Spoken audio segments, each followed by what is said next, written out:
नमस्कार सगळ्यांना, श्री स्वामी समर्थ। आपल्या लाईकली मी या यूट्यूब चॅनलवर तुमच्या सगळ्यांचे अगदी मनापासून स्वागत आहे। तर 6 मे रोजी आपल्या स्वामींची पुण्यतिथी आहे आणि उद्यापासून म्हणजेच 30 एप्रिल पासून सगळे भक्त मंडळी पारायणाला सुरुवात करणार आहेत। बऱ्याच अशा सेवांना सुरुवात करणार आहेत। तर श्री गुरुचरित्र पारायण म्हणजे नक्की काय आणि ते कसं करायचं, त्याचे काही नियम अटी आहेत, तर ते सगळं काही आपल्याला या व्हिडिओमध्ये मी सांगणार आहे।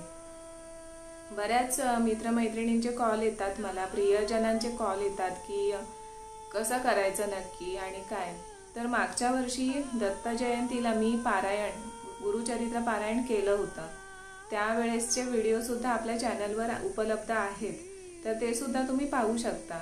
पण सविस्तर माहिती आपल्याला या व्हिडिओमधून मिळणार आहे, त्याच्यामुळे हा व्हिडिओ संपूर्ण पहा। आणि या व्हिडिओमधून तुम्हाला काही थोडीशी जरी मदत झाली तुमच्या सेवेसाठी, तुमच्या पारायणासाठी, तर मी माझ्या कामाची पोचपावती मला मिळाली असं समजेल।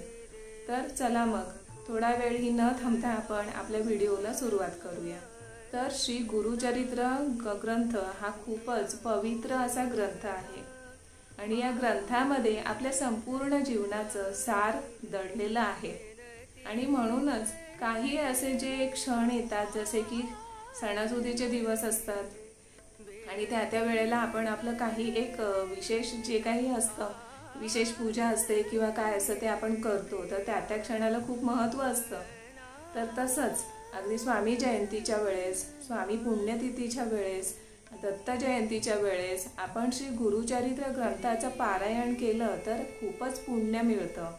आणि ही सेवा अगदी मनापासून केली तर खूपच ही उच्च कोटीची सेवा असते, पराकोटीची सेवा असते। त्याच्यामुळे मनामध्ये काहीही संभ्रम न ठेवता आपण या सेवेसाठी, पारायणासाठी तयार झालं पाहिजे असं मला वाटतं। म्हणजे जर तुमची मनाची तयारी असेल तर तुम्ही आपल्या वाटचालींमध्ये, आपल्या या संपूर्ण पारायण काळामध्ये कुठलेही अडथळे आले तरी तुम्ही ते अगदी त्याला सडेतोड असं तोंड देऊन तुम्ही पार करू शकता। म्हणजेच काय, तर हे 7 दिवस असं समजा ना की तुमच्या परीक्षांचा काळ असतो आणि ते काही कठीण अशा परीक्षा नसतात। स्वामी महाराजांची सेवा करताना, श्री दत्तगुरूंची सेवा करताना आपल्या मार्गामध्ये अनेक असे अडथळे येतात, पण आपण ते पार करत करत पुढे जायचं असतं। आणि हाच तर काळ परीक्षेचा असतो आणि त्यातूनच आपले स्वामी महाराज, आपले दत्तगुरू आपल्या भक्तांची परीक्षा घेऊन ते किती आपल्यासाठी भक्ती करत आहेत, निस्वार्थ भक्ती आहे की नाही त्यांची, हे सगळं बघत असतात। तर त्याच्यामुळे आपण हे सगळं अगदी मनापासून करायचं, ही झाली पहिली गोष्ट। कारण कुठलीही सेवा करताना मन आपलं निर्मळ असायला हवं, स्वच्छ असायला हवं आणि कुठलाही संभ्रम नको। तर सगळ्यात पहिली गोष्ट म्हणजे पारायण करताना सुरुवातीला आपलं तन आणि मन हे स्वच्छ असलं पाहिजे। म्हणजे जसं की आपण आंघोळ वगैरे करतो आणि दिवसाची सुरुवात अगदी आपल्या शरीराच्या स्वच्छतेने करतो, तर अगदी तसंच आपलं मन देखील अगदी शांत आणि स्वच्छ असलं पाहिजे। तर गुरुचरित्र पारायण करताना अगदी पहिल्या दिवसापासून तुम्ही ही सेवा सकाळी 4 वाजल्यापासून ते संध्याकाळी 4 वाजेपर्यंत कधीही करू शकता। पण दुपारी 12 ते 12:30 या वेळेत तुम्ही ही सेवा करायची नाही, कारण त्या वेळेमध्ये आपले दत्तगुरू, आपले स्वामी महाराज यांचा भिक्षेचा काळ असतो, तर त्यावेळेस आपण पूजा अर्चना करायची नाही। पण तुम्ही अगदी सकाळपासून ही सेवा सुरू केली, पारायणाला सुरुवात केली तर खूपच उत्तम। पहिल्या दिवशी काहीसा वेळ लागतो, कारण मांडणी करायची असते आणि त्यामुळे थोडासा वेळ लागतो, पण पुढे कसं करायचं ते मी आता तुम्हाला सांगते। तर पहिली गोष्ट म्हणजे सकाळी आंघोळ वगैरे करून झाल्यावर आपण पूजा वगैरे करून घ्यायची आपल्या देवाऱ्याची, आणि नंतर आपण जी पारायणाची मांडणी करणार आहोत तर ती मांडणी देवाऱ्याच्या समोर केली तर उत्तम। पूर्व, पश्चिम किंवा उत्तर दिशेला आपल्या देवाचं मुख असलं पाहिजे, अशा पद्धतीने आपण पारायणाची मांडणी केलेली चालेल। तर कुठल्याही ठिकाणी चालेल, असं नाही की देवाऱ्याच्या इथे जागा नाहीये तर मी कशी करू किंवा कसं करू, तर कुठल्याही कोपऱ्यामध्ये चालेल, पण ती दिशा पूर्व, पश्चिम आणि उत्तरेला हवी। कारण उत्तरेला असं मुख हवं देवाचं. तर अशा पद्धतीने आपण मांडणी करायची पारायणाची. तर मांडणी करून झाली की मग नंतर तिथे मांडणीची पूजा करायची, देवाऱ्याची पूजा करायची. आणि सगळ्यात आधी पारायण सुरू करताना म्हणजे वाचन वगैरे सगळं काही सुरू करताना आपण संकल्प करायचा. कुठलीही सेवा, कुठलाही पारायण संकल्पाशिवाय अपूर्ण असतं. जरी तुम्हाला काहीही नकोय, म्हणजे काहीही मागणं नाहीये देवाकडे, अगदी स्वच्छ मनाने तुम्ही पारायण करणार आहात आणि स्वतःच्या मनशांतीसाठी समाधानासाठी पारायण करणार आहात, तरीही आपण संकल्प करायचा. आणि संकल्प करताना आपण आपल्या कुलदैवतेला, आई वडिलांना, आपल्या गुरूंना नतमस्तक होऊन त्यांचा आशीर्वाद घेऊन आपण हा संकल्प करायचा, मन त्यांची प्रार्थना करायची. तर अशा पद्धतीने आपण हा संकल्प करायचा आणि आपल्या मनात जे काही आहे ते आपण आपल्या दत्तगुरूंना, आपल्या स्वामी महाराजांना सांगायचं. श्री दत्तात्रेय देवता प्रीत्यर्थ असं बोलून आपण संकल्प करायचा. आणि नंतर मग आपल्या सेवेला सुरुवात करायची. कारण श्री गुरुचरित्र पारायण करताना आपण जे ग्रंथ आहे आपलं गुरुचरित्राचं, तर ते वाचण्याआधी दुसरी सेवा पण असते, तर तिच्यापासून आपण सुरुवात करायची. आता ही सेवा कोणती आहे, कुठून सुरुवात करायची, ते आपण त्याच्याबद्दल आता बोलूया. तर पूजा करून झाल्यावर सगळ्यात आधी गणपतीची आरती करायची. कारण गणपतीच्या आरतीशिवाय, गणपतीच्या नामस्मरणाशिवाय कुठलीही सेवा अपूर्ण असते. आणि कुठल्याही शुभ कार्याचा प्रारंभ आपण गणपतीच्या, आपल्या बाप्पाच्या नावाने करतो. म्हणून गणपतीची आरती म्हणायची आणि पूजा करायची. आणि नंतर मग आपले स्वामी स्तवन असतात ते म्हणायचे. आपण आपल्याकडे नसतील, आपल्याला येत नसतील तर तुम्ही श्रवण केले तरीही चालतील. स्वामी स्तवन म्हणून झालं की कालभैरव अष्टक स्तोत्र म्हणायचे. ते सुद्धा तुमच्याकडे नसतील तरी तुम्ही श्रवण केले तरी सुद्धा चालेल. नंतर एक माळ श्री स्वामी समर्थ मंत्राचा जप करायचा, एक माळ गायत्री मंत्राचा जप करायचा. आणि नंतर गणपती अथर्व शीर्ष म्हणायचे. स्वामींच्या मंत्राचा जेव्हा आपण एक माळ जप करतो, म्हणजे स्वामी स्तवन म्हणून झाल्यावर, कालभैरव अष्टक स्तोत्र म्हणून झाल्यावर, तर त्यानंतर एक माळ जप करायचा आहे सेवा सुरू करताना. पण जर शक्य झालं आणि तुमची प्रबळ इच्छाशक्ती असेल तर तुम्ही संध्याकाळच्या वेळेला 11 माळी श्री स्वामी समर्थ मंत्राचा जप आपल्या माळीवरती करू शकता. जर तुम्हाला इच्छाशक्ती तुमची प्रबळ असेल तर, आणि जर तुमच्या शरीराने तेवढी ताकद ठेवली आहे बसायची तरच तुम्ही करू शकता. गणपती अथर्व शीर्ष वाचून झाल्यावर आपल्या गुरुचरित्र ग्रंथातील पहिल्या दिवसाचे जे आपले वाचायचे अध्याय आहेत ते वाचायला घ्यायचे. आता हे अध्याय वाचताना असं म्हटलं जातं आणि असा हा नियमही आहे की आपण हे पारायण करताना गुरुचरित्रातील ग्रंथातील अध्याय वाचताना उठायचं नाही अजिबात. पण तरी सुद्धा आपण एक माणूस आहोत आणि निसर्गाप्रमाणे आपल्याला राहावं लागतं. तर काही अडीअडचणी असतील, अचानक उठायचं झालं, कुठे तुमच्या गोळ्या औषधे अचानक घ्यायच्या असतील किंवा बाथरूमला जायचं असेल तर उठलं तरी चालेल. पण त्यानंतर आपण ते सगळं करून झाल्यावर हातपाय पुन्हा धुवायचे, अंगावर गोमूत्र शिंपडायचं, पूजेच्या ठिकाणी थोडं घरामध्ये शिंपडायचं आणि नंतर पुन्हा अध्याय वाचायला बसायचं. तर अशा पद्धतीने आपण आपल्या गुरुचरित्र ग्रंथातील अध्याय वाचून घ्यायचे, जे पहिल्या दिवशीचे आहेत ते, म्हणजे ठरलेले असतात. पहिल्या दिवशी एवढे, दुसऱ्या दिवशी एवढे असे जे अध्याय असतात ते प्रत्येक दिवसाचे ठरलेले असतात. तर तशा पद्धतीने आपण गुरुचरित्र अध्यायातील जे ग्रंथातील अध्याय आहेत ते वाचायला घ्यायचे. आणि हे झालं की नंतर स्वामी चरित्र सारामृताचं आपलं जे ग्रंथ आहे त्यातील 3 अध्याय वाचायचे. दर दिवशी 3 अध्याय, पहिल्या दिवशी 3, दुसऱ्या दिवशी त्याच्या पुढचे 3, तिसऱ्या दिवशी त्याच्या पुढचे 3, असे 3-3 अध्याय वाचायचे. हा तर आपल्या नित्यसेवेतला सुद्धा एक भाग आहे. आपल्या पारायण काळामध्ये सुद्धा आपण हा नेहमीच सुरू ठेवायचा. आणि त्यानंतर श्री गुरुदेव दत्त आणि आपल्या स्वामींची आरती म्हणायची. त्यानंतर दुर्गा सप्तशती जे ग्रंथ आहे त्याच्यातील 2 अध्याय, प्रत्येकी 2 अध्याय वाचायचे. म्हणजे पहिल्या दिवशी 2, दुसऱ्या दिवशी त्याच्या पुढचे 2, असे 2 अध्याय वाचायचे. आणि सगळ्यात शेवटी रात्री, म्हणजे अगदी सगळ्यात शेवटी आपण विष्णू सहस्त्रनाम वाचायचे.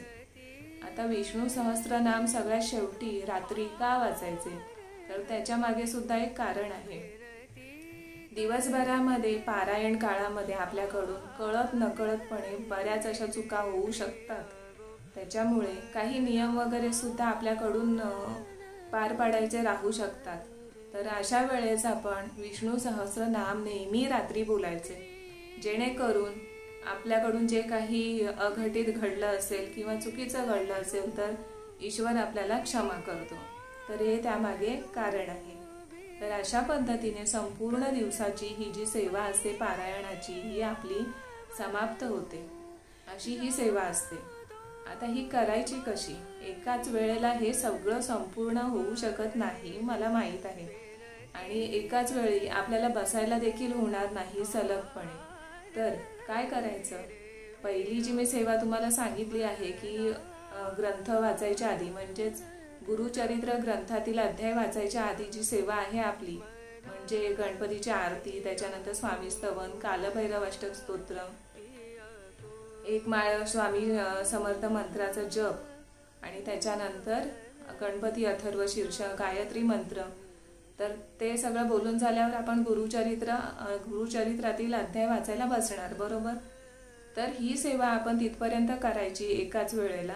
आणि त्यानंतर त्याच्या पुढची जी सेवा आहे, म्हणजे स्वामी चरित्र सारामृतातील जे 3 अध्याय आहेत आणि त्याच्यानंतर आरत्या वगैरे असतात, दुर्गा सप्तशती ग्रंथातील 2 अध्याय असतात, विष्णू सहस्रनाम, हे सगळं आपण संध्याकाळच्या वेळेला केलं तरी सुद्धा चालेल. आणि विष्णू सहस्रनाम रात्री वाचले सगळ्यात शेवटी तरी सुद्धा उत्तम. तर असं देखील आपण करू शकतो. म्हणजे असं नाही की सलगपणे आपण बसायचं आहे. अशाने आपल्याला त्रास होऊ शकतो, आपल्या शरीराला त्रास होऊ शकतो. कारण या 7 दिवसामध्ये बरेच असे पथ्य वगैरे काही असतात ज्याच्यामुळे आपल्या शरीरावर आतून असा परिणाम होत असतो. आणि आपण सलगपणे आपल्या शरीराला एकाच ठिकाणी ठेवलं तर काहीसा त्रास होऊ शकतो. त्याच्यामुळे थोडं थोडं केलं तरी सुद्धा चालेल.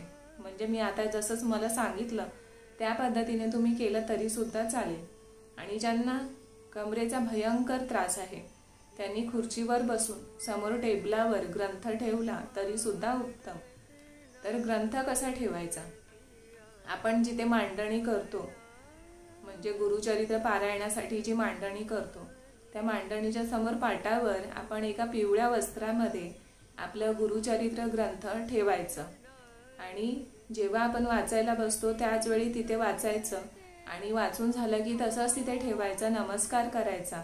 वाचण्यापूर्वी पूजा अर्चना करायची, हळद कुंकू वाहून नमस्कार करायचा.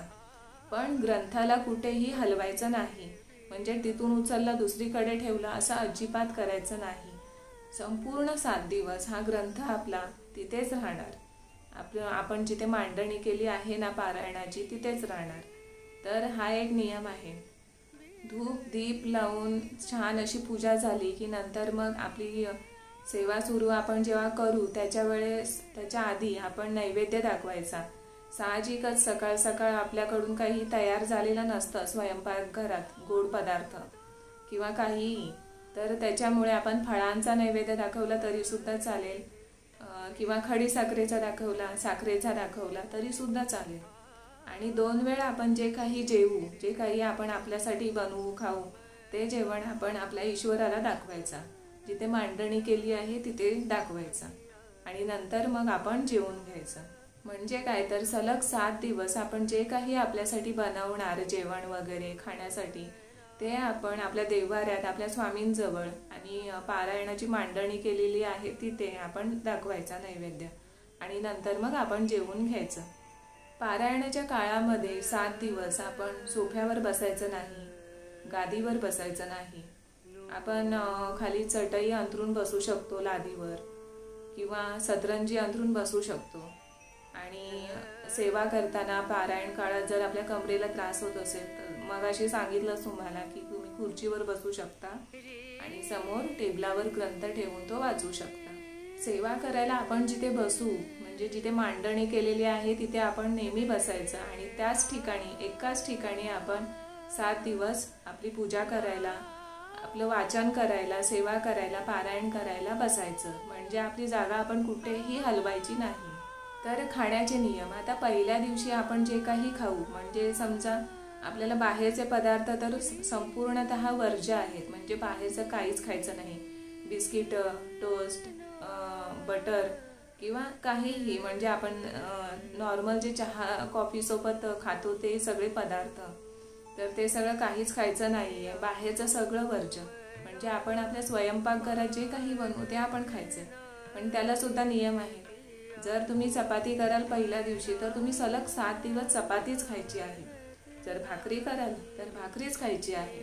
तर अशा पद्धतीने आपण पहिल्या दिवशी काहीतरी ठरवायचं. म्हणजे चपाती आपण खाऊ शकतो 7 दिवस तर चपाती, म्हणजे 2 वेळ, दुपारी, रात्री.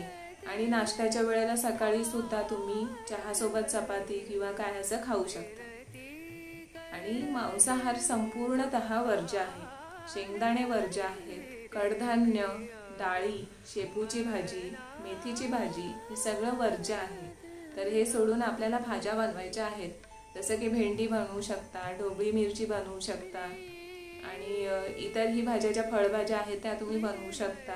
जर अगदीच कडक उपवास कुठला एखाद्या दिवशी आला आपला, तर आपण शेंगदाणे न टाकता आपण साबुदाण्याची खिचडी वगैरे बनवू शकतो. त्यात बटाटा घातला तरी सुद्धा चालेल, मिरची चालेल, तिखट वगैरे, हळद सगळं चालेल. पण अगदीच मसालेदार आणि म्हणतात ना तेलकट वगैरे पदार्थ खाऊ नयेत, ज्याच्यामुळे आपल्या शरीराला त्रास होईल. आणि बघायला गेलं तर हे 7 दिवस आपण सात्विक अन्न खायचं आहे. कारण हे 7 दिवस आपलं जे जीवन असणार आहे ते पूर्णतः सात्विक असणार आहे. तर हे खूपच साधे सोपे नियम आहे. म्हणजे कुठेही आपण आपल्या शरीराला त्रास न देता हे सगळं पाळायचं आहे. आणि कांदा लसूण पूर्णतः वर्ज्य.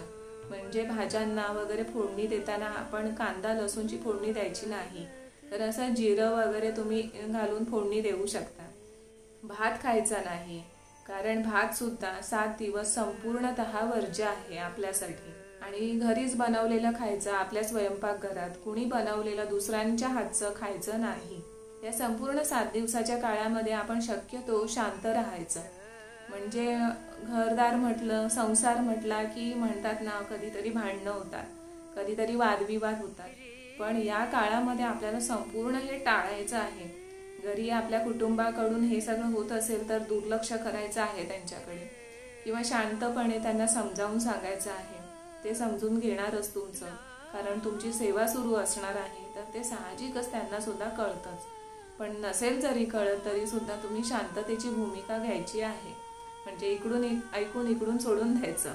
कारण त्याचा परिणाम म्हणजे आपण आपल्यावर करून घेतला तर आपल्या सेवेवर त्याचा दुष्परिणाम होऊ शकतो. म्हणून जास्तीत जास्त शांत राहायचं आहे. घरातील वातावरण शक्यतो मंगलमय असावं. ब्रह्मचर्याचं कडकडीत पालन करायचं आहे. हा सुद्धा खूप मोठा नियम आहे गुरुचरित्र पारायणातील.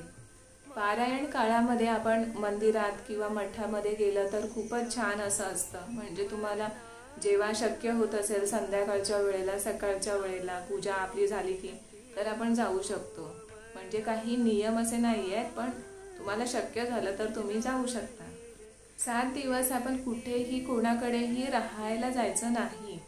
अगदी असंच पटकन तुम्ही भेटून आलात तरी चालेल, पण राहायला जायचं नाही. आपण आपल्याच घरी राहायचं आहे. आणि पारायण काळामध्ये आपल्या मनामध्ये कुठलेही संभ्रम नको. देव परीक्षा घेतात, भरपूर घेतात, पण ते सगळं फक्त आपल्यासाठी असतं. हाच विचार करायचा. आणि स्वार्थीपणा मनात ठेवून तुम्ही काहीही करू नका, तर त्याचं फळ आपल्याला कधीच मिळणार नाही. म्हणून जे काही करू ते अगदी निर्मळ मनाने करायचं, कुठल्याही फळाची अपेक्षा न ठेवता. आणि स्वामींनी आपल्याला सांगितलेलं नाही आहे की तुम्ही स्वतःला त्रास करून घ्या आणि एकाच ठिकाणी सलग बसून तुम्ही संपूर्ण सेवा करा, संपूर्ण पारायण करा. कारण आपल्याला त्रास झाला, आपल्या शरीराला त्रास झाला तर आपल्याला दुसऱ्या दिवशी सुद्धा तो त्रास भयंकर होऊ शकतो. आणि आपल्या भक्तांना झालेला त्रास स्वामी महाराजांना, दत्तगुरु महाराजांना बघायला होणार नाही. त्याच्यामुळे आपण अशा पद्धतीने आपल्या सेवेचे 2 भाग करू शकतो आणि त्याप्रमाणे आपली सेवा करू शकतो. मध्येच उठायचं झाल्यास म्हणजे गुरुचरित्र ग्रंथ वाचताना तर ते काय करायचं ते सुद्धा मी तुम्हाला मगाशी सांगितलेलं आहे. कारण माणूस म्हटल्यावर नैसर्गिकच आहे. आपल्या शरीरामध्ये कोणते बदल होतील कोणते नाही हे आपण कधीच सांगू शकत नाही. अचानक काहीही होऊ शकतं. तर अशा पद्धतीने कुठलंही संभ्रम मनात न ठेवता आपण श्री गुरुचरित्र ग्रंथाचं जे आपलं मंगलमय असं पारायण आहे ते आपण उद्यापासून सुरू करायचं आहे. तर ही माहिती तुम्हाला कशी वाटली नक्की सांगा. आवडली असेल तर लाईक शेअर करा आणि आपल्या चॅनलवर नवीन असाल तर सबस्क्राईब केल्याशिवाय जाऊ नका. भेटूया पुढच्या व्हिडिओमध्ये. तोपर्यंत सगळ्यांना श्री स्वामी समर्थ.